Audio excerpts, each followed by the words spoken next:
always forget it auto switches. I'm so stupid. I did this. I did this earlier with Buffy. Oh my god, so dumb. All right, guys, my bad. That dumb mistake was done by me. My name is Ferris Muthana. Welcome to the Rewatchers Council MCU edition. Today is a very big day because we are talking about this nice little indie film called Avengers Infinity War.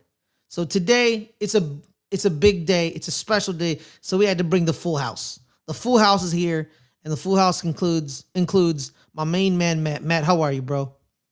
Is this the one that's a continuation of the Ray Fiennes and Uma Thurman, the Avengers? I think so, maybe. Oh, okay. Well, I think I'm we'll doing dice good. it. Yeah. All right, but Matt, we're joined here by more people. We have none other than sorry, my brain kind of shut down for a minute. My brain shut down for a minute. The one you just heard laugh at me justifiably is one of the only. It is the backbone of the channel. It is Adelia. Adelia, how are you? I'm very tired, but I'm glad to be here. Yes, I'm with you, but you are a soldier who needs to be applauded. And with us as well, we have showing us the Doomsday Clock. Is the only you've seen him on the reactions of Doomsday, those teasers. Is the one and only. It's Suge Knight 323. Suge, how are you, bro? What up, Ferris? How you doing today, sir? I'm I'm glad to doing be good, here. man. I'm doing And good. You know what, Shook? I think this is probably our first video together on this channel. you know, because we did a trailer reaction to Christie. That is true. You're right. Yeah. I did that. Unfortunately, a movie that no one watched. I'm sorry to say We were this. excited about it. Nobody watched it. Nobody watched it. But guys, let's get right into it, man.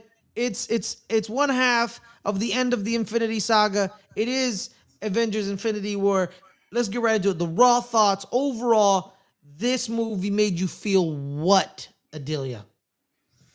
Um, I really felt the dread in this movie, the threat of Thanos. Mm-hmm. When I went into this movie, I had no idea that it was going to end the way that it does, and it's the bleakest ending in the entire MCU.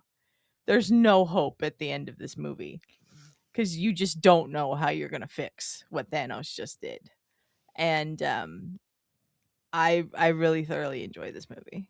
Mm-hmm. Mm-hmm. Shug, same question. Your overall thoughts. How did this movie make you feel?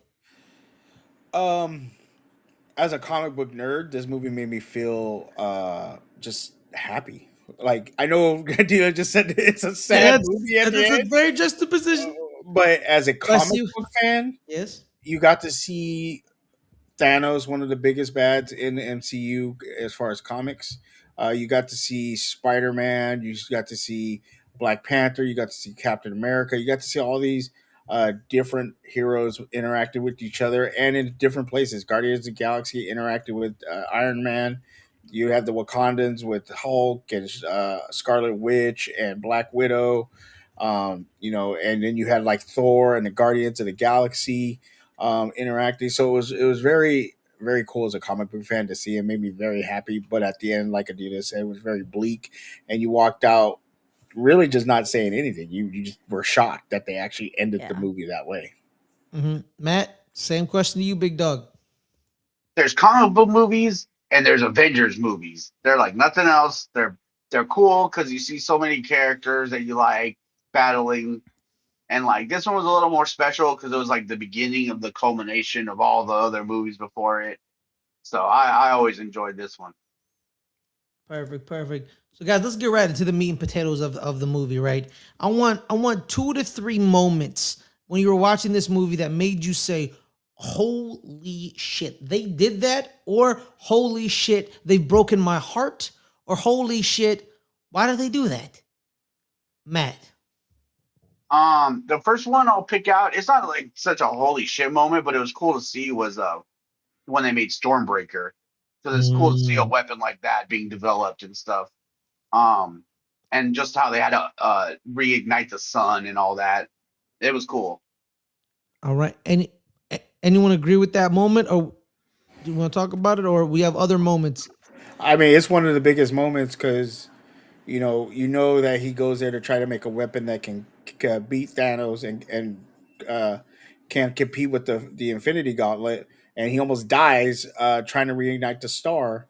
And that moment goes into where he arrives in Wakanda, which is one of the most like I literally when watching this movie in theaters yelled because he shows up on a from using Stormbreaker to get to Wakanda, and just then he starts primal screaming he wants Thanos. I mean that's like when you see a guy screaming for your boss to come out and fight, you know he means business. Unfortunately, he didn't aim for the head, and yeah, then we had to have another movie because of it. But um, it was a really good moment. I agree with Matt. That was one of the coolest moments. Seeing Stormbreaker being made, and how Groot and Rocket helped him, and the Yeah. chemistry. Like that was one of the best chemistries. I think we can all agree in the movie was Rocket and Thor and the Guardians of the Galaxies, and Thor really had a really good chemistry. It's one of my favorite chemistries in this movie. So I agree with Matt. That was a really good moment. And the rabbit. Shout out to the rabbit. I think Rocket Raccoon's one of the best characters in all of the MCU. He is. I think For it's sure. solidified in Guardians 3. I'm like this. You know what? They need to give Bradley Cooper an Oscar for that. All right, that's where the Oscar is. They never will. They never will, but it should be there. Unfortunately for him, they still won't give it to him for Stars Born or that movie about Leonard Bernstein. I feel sorry for Bradley Cooper, to be quite honest with you. Adelia, that moment, what did you think about it? I think my And favorite drop part. your moment as well. Okay, I think my favorite part of the moment when Stormbreaker is being built is, well, the whole scene on Nidavellir. I love that Peter Dinklage is there and he's playing, the dwarf Eitri, but Eitri is so much bigger than everyone else. I Yeah. loved that. Like I wasn't anticipating that. And then I love the everything about how that plays out and how they do the ice on the rings and get the star started up again and the forge going. But Mhm. my favorite part of that entire moment is when they've broken the axe pieces out of the mold and he can't find the handle. And Groot, Yes. who's just been playing the video game, being teenager, don't care about anything, looks over, sees Thor's pretty much dead over there, knows he needs that axe, and just decides, okay, we can't find the handle. I'll just be the handle. And he, you know, extends his arm out, Chops it off. chops it off, and I love that there's a permanent part of Groot with Stormbreaker every time you see it. It just makes me think back to that moment, and that's one of my favorite moments in the entire movie. Um, I also really enjoy the stuff with Wanda and Vision in this movie Yes, yes. because you establish that they've moved their relationship to another level. We saw them start to be teasing and getting to know each other better in Civil War. Now we're here and they're in Scotland, they get attacked, all of that. But the part at the end where she has to destroy the stone and Vision at the same time, and she's not only holding off and she's not only destroying the stone with her power, but she's holding off Thanos, who has all the other stones, while she's doing it. It's just such a display of how powerful Wanda is. And then for it's just all to be for naught, because Thanos just uses the time stone, turns back the clock, and takes the mind stone from Vision. It's devastating. But Wanda's one of my favorite characters, and I just loved that we got to finally see, because this is before WandaVision, before we Mhm. found out about the chaos magic and the Scarlet Witch and all of it. So just to finally see just how truly powerful Wanda is, that moment is pretty special to me. And I think one of the best Shug, yep. jokes. Thank you, Well, Shug. Yeah. I wanted to just piggyback off what Adelia said. One of the best jokes is when they're fighting, and I forget the name of the character, but it's one of Thanos's evil henchmen, and it's Okoye and Black Widow are fighting her, and then Oh, Wanda comes down Proxima and Midnight. approximately midnight. Thank you very much. And throws something and crushes her. And Okoye looks at Black Widow and she goes, "Why was she up there the whole time? Nine. Yeah. Why was she not down here? Yeah. One of the most powerful people here, and she's over there chilling with Vision." So that was pretty funny. Or what I like to call her, Carrie Coon. That's what Yeah. I like to call her because I didn't know her name was Proxima Midnight. Yeah, I I didn't know had any to of these. look them up. I looked them all up last night. Matt and I Oh, rewatched Infinity War in our Discord last night. We did a little mini watch along in the voice chat, mhm. and I looked up all their names because I knew Ebony Maw, Oh my Yeah, and god, then Benema. Matt remembered Cole Obsidian, the big big guy, yeah. but I couldn't remember the other two, and it's Proxima Midnight and Corvus Glaive.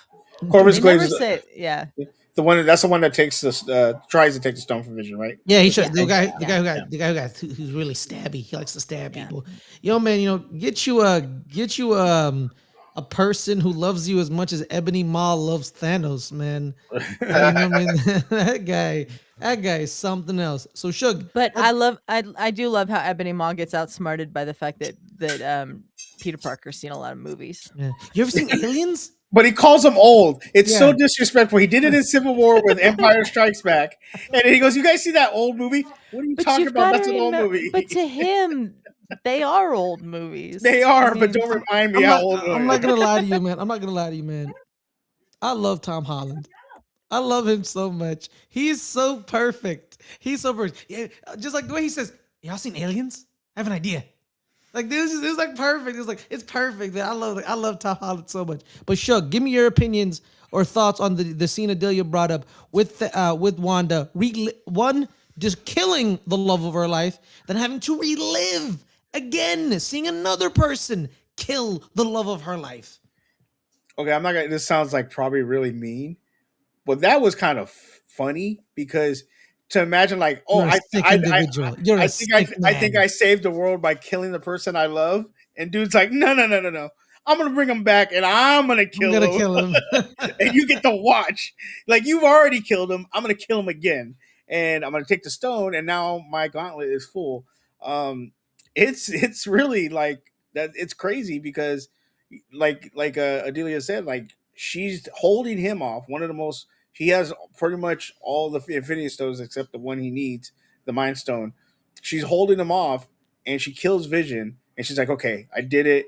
We still got to deal with him, but he doesn't have the full gauntlet." And he just goes, "Yeah, that's not how this works." He yeah. just turns back time, brings him back, takes the stone, and doesn't even do it like takes the stone and that's it. Like he rips it out of his head, He and then crushes his forehead. He and crushes his forehead. Vision just falls to the ground, Yeah. and he puts the stone in his gauntlet, and you see how strong he is. And this has always been a controversial thing, you know, if you go back and watch old videos of people talk about this movie of he, you know, when he's trying to get the stone, how Captain America was able to hold him off. You know, there's that whole scene. They showed it in the trailer, and a lot of people were like, "It's only two stones." So yeah, that makes sense. And you find out it's like four of the stones, or I think it was it six stones altogether. 5 of the 6. Yeah, so he has five of the six in his That was gauntlet.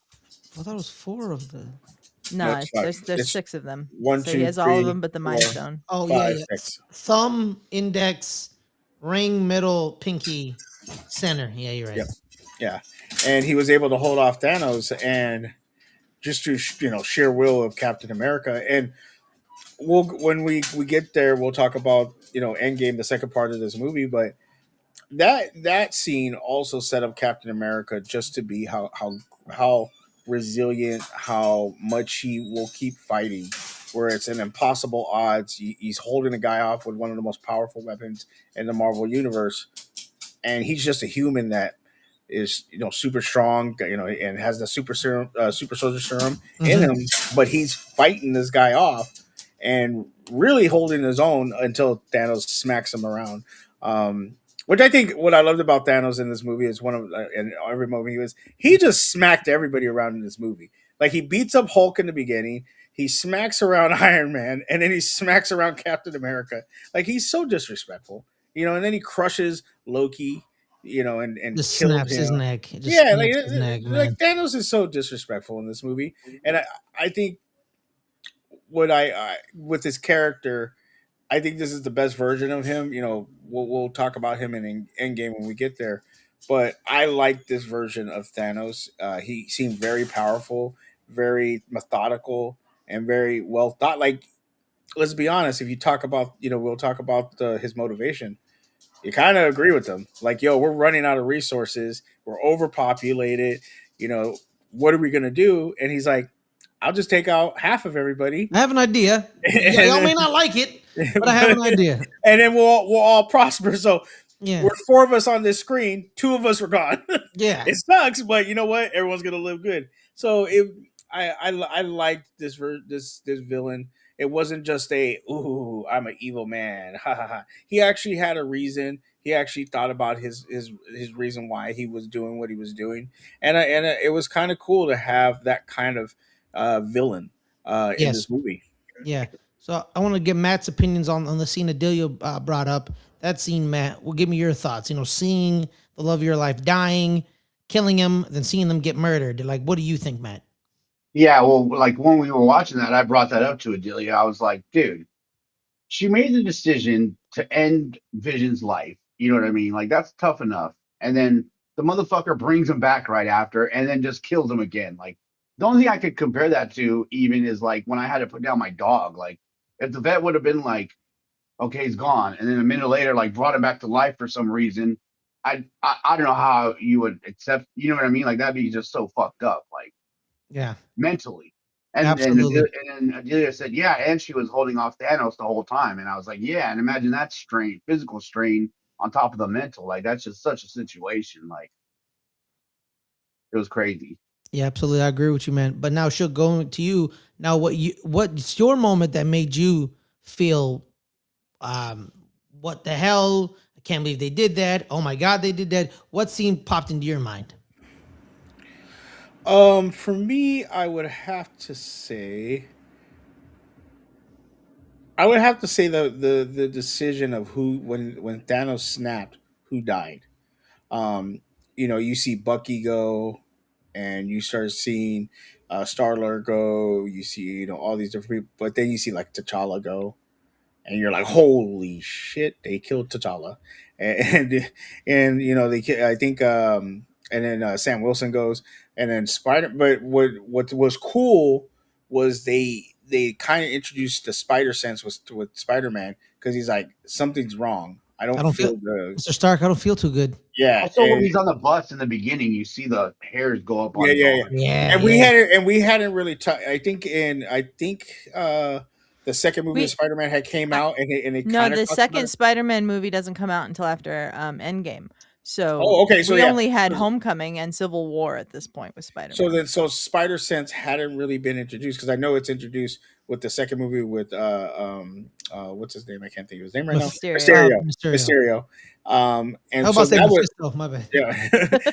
That was dope to see, the Spider Sense kind of thing, and then just but the snap and how it started taking people out, and then we get an end credit scene, and all these things, and just how that happened, um, was like crazy, because you saw they like Adela said, when this movie ended, the heroes had lost. Mhm. They lost, Yes. and now where do we go from here? How do we deal with this loss? It was very surprising that they went in this kind of direction. You wouldn't think, and I mean, and now hindsight, it's like what else where else would you go with the story other than they have to lose to win? Yeah. But we're so used to movies where it's like, oh, the good guy's losing, but he's gonna win at the end of the movie, so we're good. And that wasn't the case. They lost, and they lost a lot of good people, and you're just like, what the hell just happened? As a fan, as a moviegoer, you're just like, what the hell just happened? How did we lose this way? And it goes back to the Doctor Strange thing. It goes back to Tony and Cap not trying, not working together, Yes. kind of, doing their own thing, and which is why I like the end game part when we get there. A lot of things are reconciled, whereas this movie is very bleak, and like there's like even a moment where Hulk, Bruce Banner asked Iron Man, he's like, call Cap, and he's like, we're not on talking terms. He goes, what do you mean you're not on talking terms? We need the team, because dude's coming to wreck us all. What? Get over your ego. Like, you need to call Cap. And he's like staring at the phone. Should he call him? Things like that. So it I love that this movie was bleak like that and really was a downer of a movie for our heroes. It was the best part of the movie. Mhm. So let's go to Matt Adelia, then we'll finish up with you, Matt. Your opinions on what Shook brought up that scene of seeing the who got snapped, not the snap, but who got affected. Yeah, that was cool. Just because, yeah, especially I mean, most of the characters, it was just like, okay, like, but once they got rid of Spider-Man, I was just like, whoa, like they're taking out one of their big people, you know what I mean? Like, because he has his own movies and shit. Like, Yeah, I mean, yeah, they took out Black Panther too, but um, this was the yeah, I second was movie. really, This was the second movie with Black Panther. yeah, Yeah, but Third. I was third, surprised third. Yes, third. Sorry. when Tom Holland would like when he left. I was like, oh man, No, I'm with you, man. When Spider Man got, I was like, ain't no way, man. My guy just died. He's gone. He's Ash. Spider Man. We're not talking about, trash can man here. We're talking about Spider Man. Yeah. Adelia, what about yeah. you? Your emotions when you saw who got snapped. Well, because I just notice shit sometimes in movies. One of the things that I did notice is that the majority of the people who weren't getting snapped were the originals. You had Cap, you had Widow, you had Banner, you had Thor. Rhodey's been in these movies, the character, since the very beginning. We had newer characters, sure. We had Okoye still around. We Mm-hmm. had Rocket.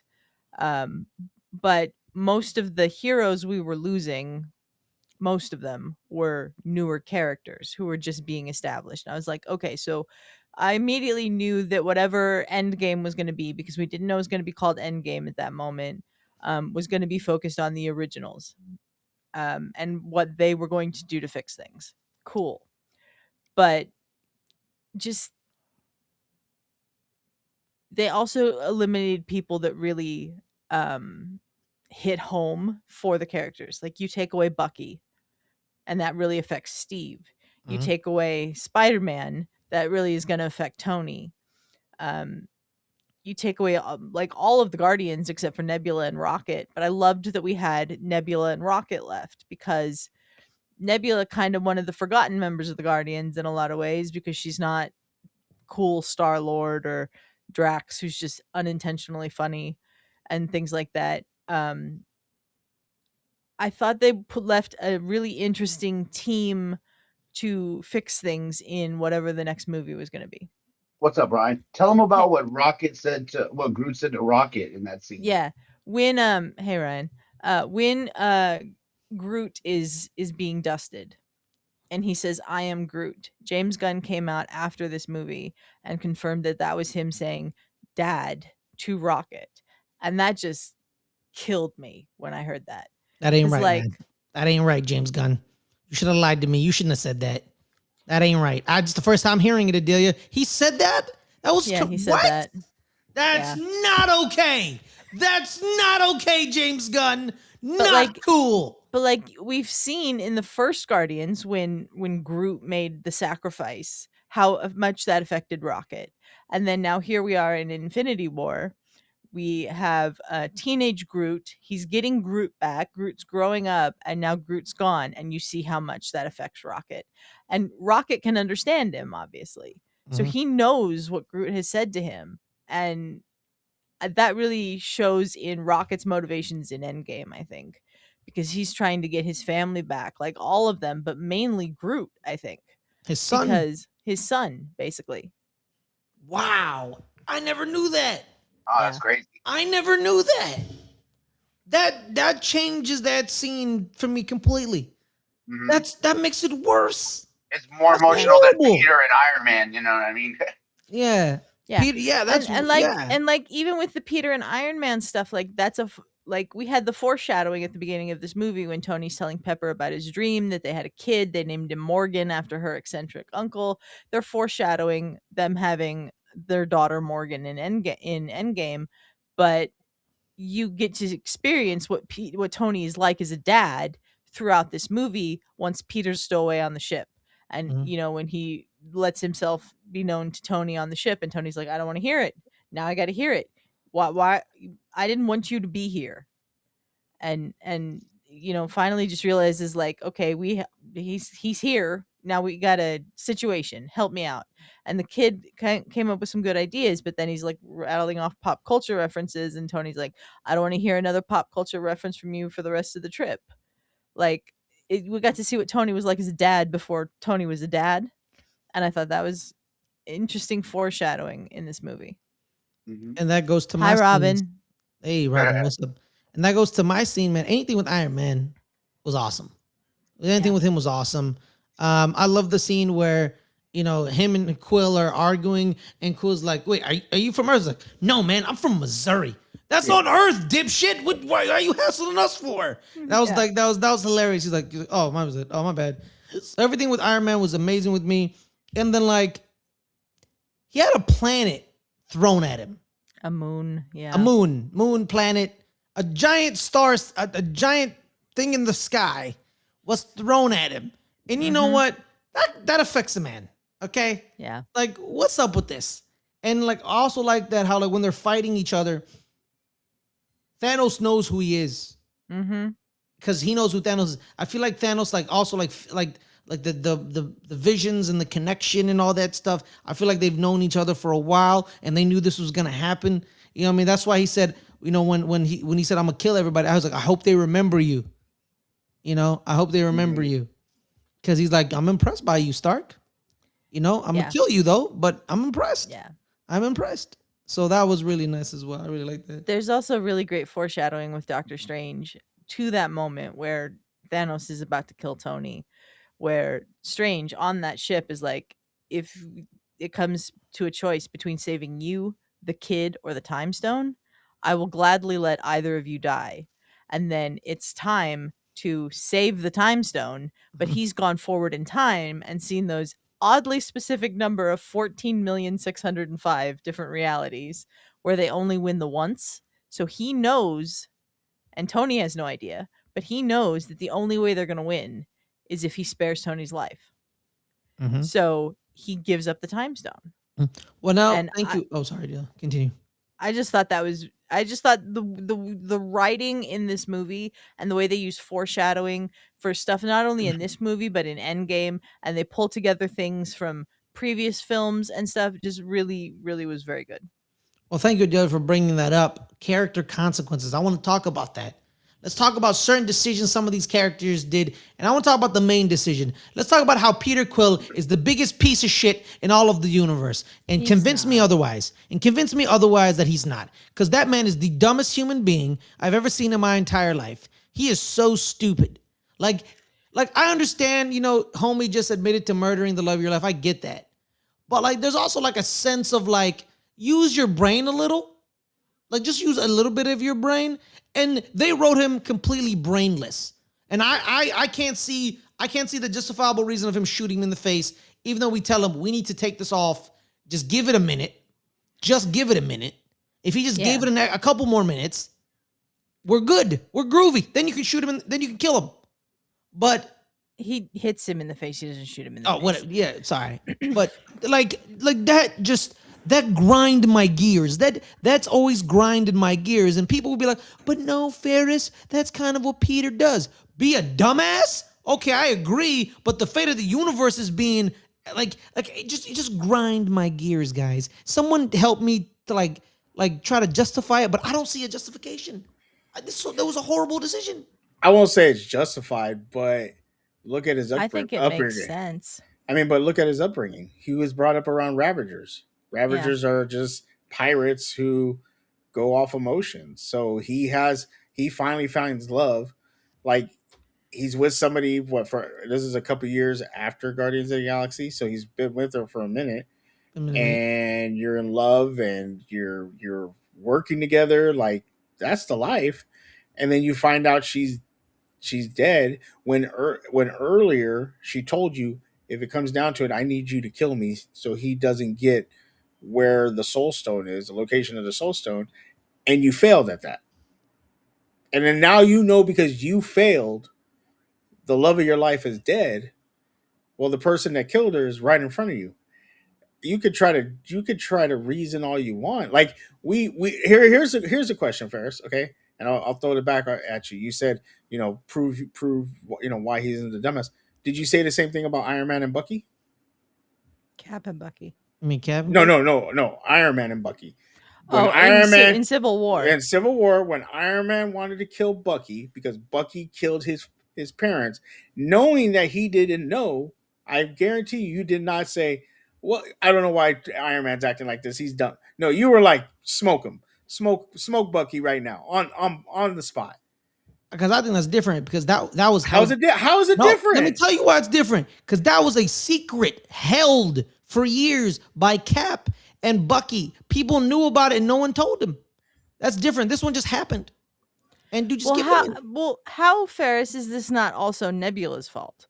Because Nebula is the one that stands there, and when Mantis says that Thanos is mourning, she's the one that tells Peter what he's mourning, that he took Gamora to Vormir and came back with the Soul Stone, but without Gamora. Like, how is that not also Nebula's fault? Thank you for adding another person. They're both stupid. Thank you. I don't think they're both stupid. They're both dummies. I don't think I'm sorry, they're both dummies. I can't do this. You just added another dummy to the situation. She's a dummy. Well, as Peter said to Tony in this movie, that 50% of me that's stupid is 100% of Tony and Peter. That was a great line. Funny. Well, it's a great line. The only thing that's kind of different too is Bucky wasn't trying to destroy half of the population of everything. Yes. You know what I mean? So he could have taken that more into consideration. Like he had one loss versus. I don't disagree. I don't disagree that Peter could have used a little more self-control there. Yes. Yeah. But I don't think he is just an absolute moron for reacting with emotion. The scene where Thanos takes Gamora is the first time we ever heard them acknowledge in these films that they loved each other. For all we know, that's the first time they ever truly acknowledged to each other that they were in love with each other. Like, you're gonna be emotional about that situation, and you might not think clearly when, like, you might not think clearly if someone tells you, oh, by the way, the love of your life is gone now, and this guy right in front of you is the reason why. Well, thank you for bringing that scene up, Adelia. He was ready to shoot her in the face. Because she asked him to. Exactly. So he was ready to shoot her in the face, but he couldn't wait a minute before they pulled because Ferris, he waited and hesitated to shoot her, and Thanos got away. So now, is he going to wait to? Thank you for proving again. He's an idiot. He should have killed her right away. He should have hurried up and murdered her. Ferris is saying he was willing to deal with her death then. Why was he willing to deal with it later when he's told about it? Exactly. Because you were willing to deal with her death by the hands of yourself. Yeah, because he didn't know that getting the Soul Stone meant she dies. No. But she's dead, so deal with it. Ferris, I mean, look, it is extraordinarily clear from the actions of Endgame when he sees the alternate timeline Gamora and his reaction to seeing Gamora again, and how when they're on the ship at the end and he's searching for Gamora, that he's not going to get over that, and he's not going to get over it easily. Like, it isn't until Guardians 3 that, like, he comes to, like, this realization that, like, okay, my Gamora is gone. This version of Gamora and I are just not going to... We're just not going to be like that. Hi, Brandy. Thank you. Brandy. I think that must be some the Twitch stuff. Some Twitch stuff. Yeah. So. Okay, I can see where you guys are coming from. I can see. I also saw it the way you did, Ferris, at first, but the only reason I give that a pass is because Quill's character also has never been written to where, like, I'm the good guy, blah, blah, blah. He's always been like a scummy kind of character. So I don't expect him to act like more moral than, like, you know what I mean? Like Iron Man or Cap, if they would have done that, I would be like, oh man, they totally fucked up, because that's like, they know better. But Quill's character was never like built up on his morals and shit, so I don't hold him to like more accountability. Okay, I see it. I see where you guys are coming from. I still hate the guy, but I see it. I understand. It was definitely a dumb move, but like, it's definitely a dumb move and everything, but I don't think you can solely place the blame on everything that follows just on Quill in that moment. If they would have said, if he would have, let's just say he killed Pepper, and Tony didn't know, and Tony found out at that same point, he maybe would have done something similar. Is also Yeah. what I think too. You know. Yeah. Yeah, but you hear them say, Just give me a minute, Peter. Just calm down. We're almost there." I know, but like Ferris, you cannot tell me you wouldn't react the same way Quill did in that situation. You cannot tell me in good faith that you would be perfectly calm and you'd let them get the glove off and all of that. You can't. I'm gonna be real with you. You Yeah. may think I'm a liar, but in good faith, I would, because when they take the glove off, my first instinct, I'm stabbing him in the chest. Boom. Well, if You anything, have one of the other characters should have like tackled him or something. Because even Iron Man's yelling in the back, telling him to hold on, because he knows that he's gonna react like that. You know what I mean? Just give it a minute. They're like, just wait. Then we can kill him. But that's like if I saw someone like kill my dog in front of me, and people are like, "He's getting arrested. Give him a minute." Fuck that. I'm gonna go. You know what I mean? Like, I can understand where he's coming from. Like, Okay, I understand. I yeah, understand. I understand. God, I love this movie, man. I love this movie, man. We got planets being thrown on people's faces. You got disgusting looking monsters. Look, that was nasty. those things in those were Wakanda were nasty. awful. Oh, those things look nasty, man. Those are Yeah. nasty looking. You know those what were though? But actually that blown up bed bugs. Just let you Yeah. know. yeah, right. Blown up bed bugs. But that like that whole Wakanda fight was amazing. Like Yeah, when they're all you have uh, uh, Black Panther leading his army, and they're like, okay, we got to figure this out. They're gonna get around us, and like, all right, we got to Open. bring it. Yeah, open them right in front of us, and then you see him and Cap just running, yeah, and that goes back to Civil War when they're chasing Bucky and they're both like Yes. able to outrun cars, and they get into this fight and they're tearing it up, and he doesn't really have his shield. Like that was the best line of the whole movie. What did he say? Get our Someone get this defenses. man a Yeah, shield. he's like, someone get him a shield, because it's crazy. Because where did the shield come from? It's It's vibranium. vibranium from Wakanda. And we see later on in another show, the Wakandans know that shield belongs to them, and they're like, "That's our shield, but this man is worthy of having it, and the other person isn't." And so that and it's like Adelia said, there's a lot of foreshadowing into other movies coming from this movie, and I love that. I love the relationship that Steve has with the Wakandans and Steve has with T'Challa, and how he helped Bucky overcome his issues, and things like that. Like we forget that they go to Bucky and they're like, "Yo, there's a war coming," and he's like, "Well, I have a half arm," and he's like, "We got you. Here's a new vibranium arm. Let's roll." And so he's there to fight with his friends, and you got everybody, and they're trying to help Vision, and the Wakandans are so open to helping them that they send their whole army. And you see M'Baku, who, remember, this guy hated outsiders, and how he's changed in this movie. And now he's like right there fighting in the front with T'Challa, a guy that he fought for the throne. Yes. So I mean, there's a lot of good things in this movie that I love, and that Wakanda war fight was just awesome. Again, we know it's computer generalized, of those monsters, but it was just so dope to see, like, how T'Challa fight, how Steve fought, how you had Hulk who wasn't coming out, and how Bruce Banner had to use the Hulk Buster, and how Scarlet Witch fought, and Okoye was fighting, and all these people using their different tactics to win this fight, working together. It was just I love that whole dynamic right there of them fighting that war in Wakanda. Well, Shook, thank you for talking about it. Now let's go to you, right? Like, because you're already talking. Who won this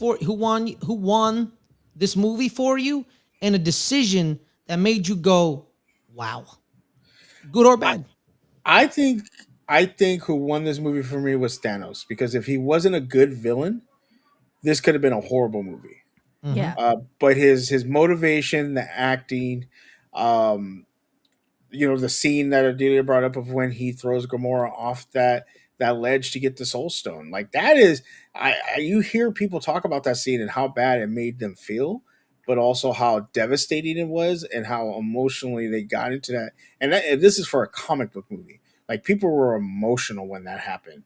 So I think Thanos is the character that really carried this movie, and um, I think the decision not to, like, to show how powerful Thanos was. I said in the beginning, he smacked around pretty much every hero in this movie. In the beginning, and people get mad about it, like, oh, the Hulk should be able to beat anybody, and he beat the Hulk up. Yeah, just like, and when you hear Ebony Maw go, let him have his fun. You're like, wait, hold up. What do you mean let him have his fun? He's getting, and then he turns it around. It showed how powerful he was as a character, and then he smacked everybody else around. He smacked around Iron Man. He smacked around Steve. He got the gauntlet, and he just became more powerful. And he had a one track mind. When I get this gauntlet, I'm gonna snap my fingers, and I'm gonna take half of You're the yeah, half of you are gone. So I think Thanos was a great decision in this movie. Adelia, who won I this for you, and what decision made you go, wow? I agree. It's Thanos, and it's this to end on the snap.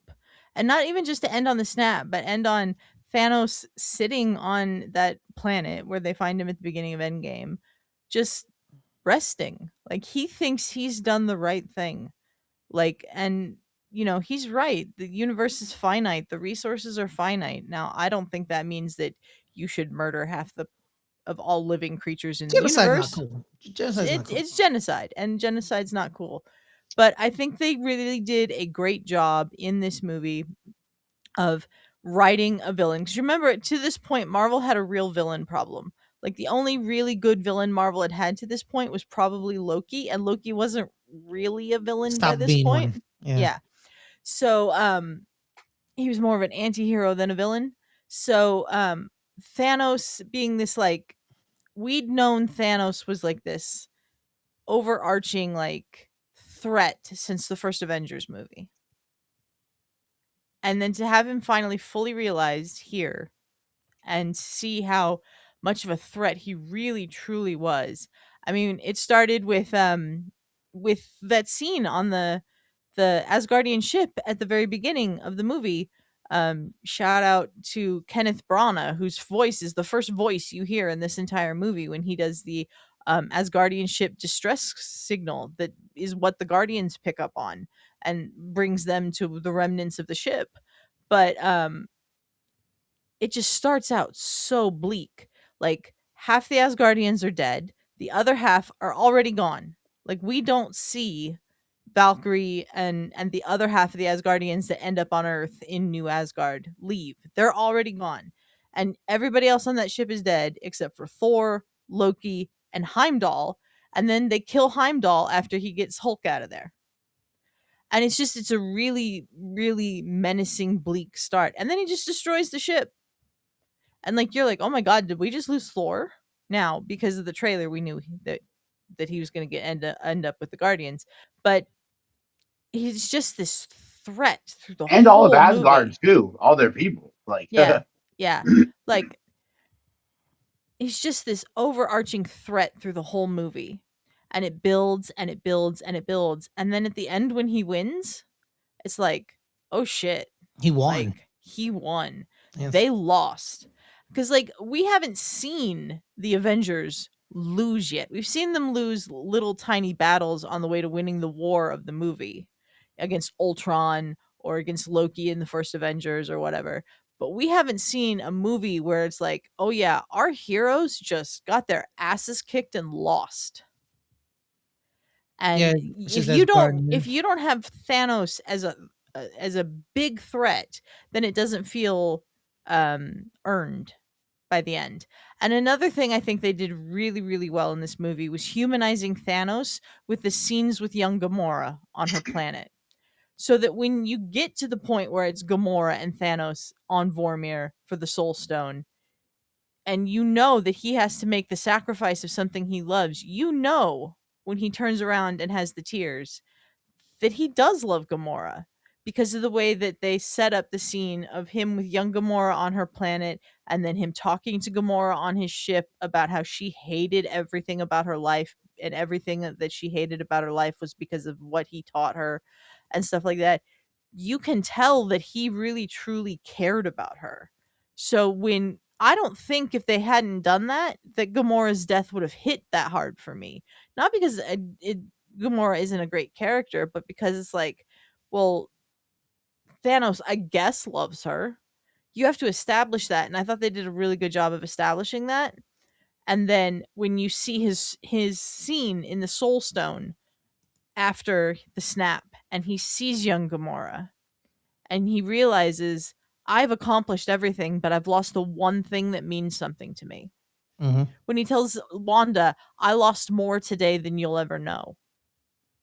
It really made him a character instead of just this bad guy. And I thought they did a really phenomenal job with that in this movie. And also his love for her was like the only thing that enabled him to get the Soul Stone. Because if he didn't Yeah. really love her, then he probably had nothing else to sacrifice to get it. You know? Exactly.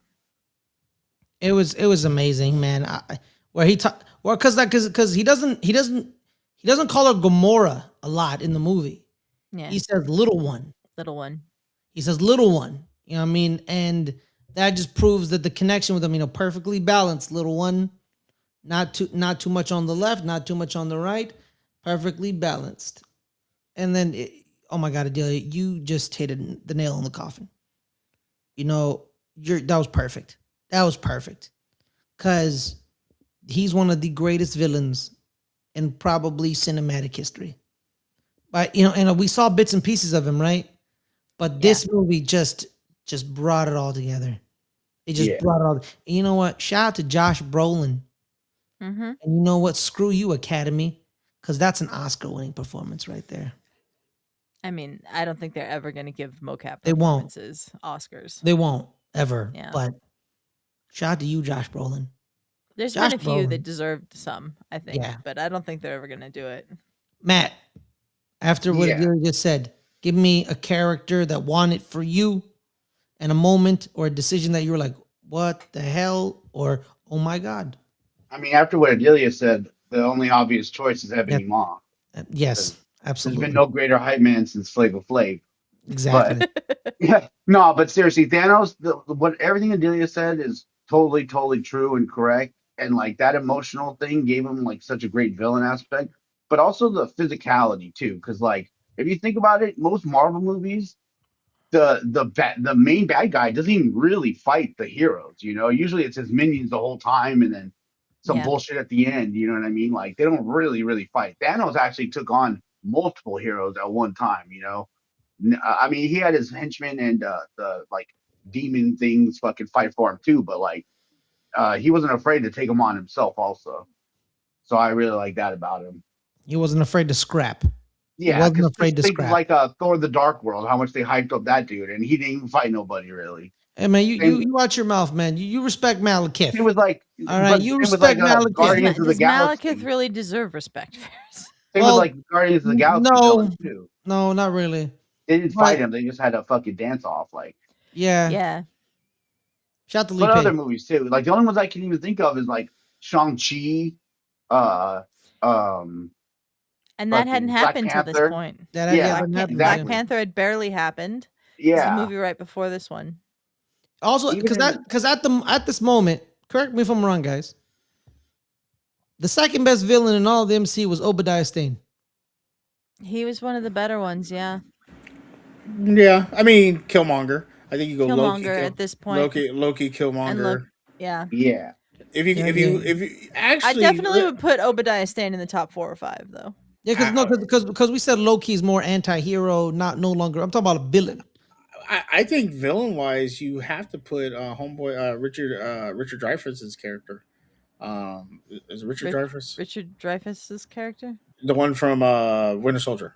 Oh, Robert Redford. Robert Redford. Sorry. Yeah, he's up there too. It's Robert Redford, man. My apologies. Hey, man, that's Sundance. That's the Sundance. I think you put Robert Redford, and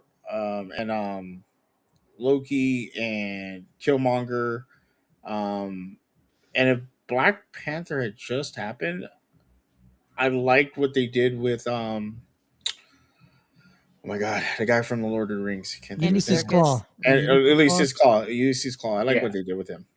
Now he got murked real quick, but he could. And like Iron Man 3 is the only other one where I could think where the villain fought the hero really in it. You know what I mean? That horrible movie. Yeah, and that was awful. Yeah. What's his name? Aldrich Killian, played by Guy Pearce. Guy Pearce. Yo, Guy Pearce. Yeah. Shout out to Guy Pearce, man. We would be a better society if Guy Pearce was in more films because he's pretty good, except in that movie. But overall, he's pretty good. So yeah. But guys, we're coming down to 50 minutes. I want to get you verdicts and hype for the next episode. So Matt, on a scale of 1 to 5 on the star rating, where are you going? I wish I could do halves, but I'm gonna go 4.5 out of 5. You literally just did half. That's a I half. mean, I meant like half of a half. Like I wanted to go 4.75. You're just a monster. All right, you're a horrible human being. All right, Adelia, hit me. This is a 5 out of 5 for me. It's it's the it's just so well done, and it's hard, I think, to pull this off. This was, I believe, the 18th movie in the MCU. Like, we're 18 movies into this, 10 years into this, and they pull this off. And then this is just leading into Endgame, which is even bigger and, in my opinion, a little better. So this is a 5 out of 5 for me, though. This is in my top 3 Marvel movies of all time. All right, Shug, hit me. 1 out of 5. Unlike Matt, I'm not afraid, so I will go 4.85. You're a disgusting human being. Um, I think this movie is pretty much perfect. Little things here or there they could have, if they would have got right, that probably would have been a perfect movie for me. But I think this movie, when you go back and just go back and watch the trailer and how it makes you feel. Like the Yeah. trailer makes you feel a certain type The of way. song. Yeah, and the music and what you knew was going to come uh, from this movie. We haven't had that in a while, and we're kind of going to get that. We're kind of starting to feel like that with this movie up there, where we're getting that feeling again. It hasn't been since like Endgame uh, that we've felt like this.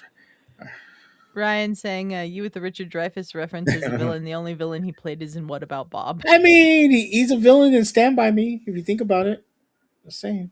He Baby just steps, Ryan. he Baby just steps. he just looks like a villain. Period. If you look at him nowadays. Yeah, guys, I agree with you, Adelia. It's 5 out of 5. Movie's great. I think the second half of this movie has they have a tougher job because they got to wrap everything up, right? And they got to wrap it up in a way that no one hates it.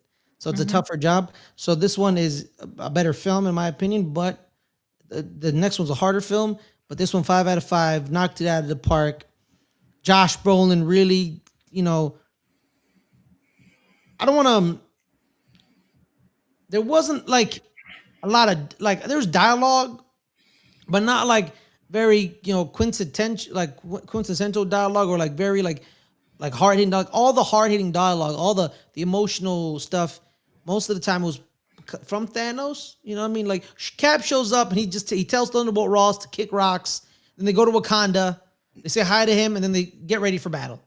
Right? They get ready for battle. But like some of the monologues and some of the speeches by Josh Brolin and as Thanos, man, just chef's kiss, sublime by him, sublime. Josh Brolin, underrated actor. People need to show him more love. They need to show him more love. I don't think people show him enough love, in my opinion. But that does it for us, guys. Thank you so much for joining us for this Rewatchers Council MCU edition. Before we go, let's go around the table and tell where people can find us. Matt, where can people find you? Just on here doing movie and TV show reviews. Adelia. You can find me on this channel doing the MC Rewatchers Council. I'll be on these more often from now on. Shug and I are going to do some trailer reactions here in a little bit. Those will be up on the channel either later today or tomorrow. We're doing Masters of the Universe. We're doing Maul Shadow Lord, I think is the name of the Star Wars series. And we're doing Oh, okay. Invincible season 4. Shug is very excited for that one. Oh, I've not seen Invincible, so it'll be interesting. I thought you But said mall, like mall, like we went to the oh, mall. like we went to a mall? Yeah, Yeah, no. Who, Like who goes Darth to who Maul. goes who goes to the mall anymore? Like nobody. Yeah. Also, you can find me on our sister channel, Good Friends Better Rivals, doing a bunch of stuff over there. Ferris and I are covering the Australian Open tennis on the rally. We cover the Premier League on Starting 11 and other stuff. So, yeah. Shug. Yeah, if you can find me here or on a tennis court, pumping myself up during somebody's serve. Come on. If you get that in reference, it's amazing. But you can find me here doing trailer reactions with Adelia. We are doing all the trailers that come out for that movie up there. Like she said, we're doing some other trailers, and then you can find me on Good Friends, Better Rivals, a Steel Conspiracy podcast talking about Steelers, Broncos. We have a watch along this weekend, so come hang out with us. It's going to be a great time. We're going to have a good time, and we're going to watch Adelia's team make it to the Super Bowl on one leg, literally. So come hang out with Hopefully. us. All right. All right, guys. My name is Ferris Blonde. You find me here every Thursday and Friday at 3 o'clock What's your name? Pacific. I couldn't hear what you said. Ferris Muthana? Oh, It this did is not Ferris sound like you Blarney said or some Oh, my shit. bad. Sorry. Probably a little cut out. My name is Ferris Muthana. You can find me here every Thursday and Friday at 3 o'clock Pacific. Our other Rewatchers Council shows, Buffy the original, Angel the sequel. I'll be there with me and Rob. We go through the Buffy verse, as well as every Friday, 5 o'clock Pacific on our sister channel, Good Friends, Better Rivals. And every major tournament, we'll have a couple of episodes of the rally. So we got the Australian Open now, and then we got the French Open a little later in April. So be on the lookout for those. May. May. Yeah, it's the end of May, beginning of June, the French Open. I swear it was in April last year. No, it was not. It's always around my birthday. Damn, I don't know the concept of time. We know. What is time? We know. Yes. But on that note, everyone, make sure to join us next week, Thursday, 5 o'clock Pacific, for Ant-Man and the Ant-Man Wasp. and the Wasp. So be on the lookout for that. So thank you so much for joining us. Have a wonderful time. Make sure to like this video and subscribe. We appreciate your support. Peace out, y'all. Why is Gamora? Why?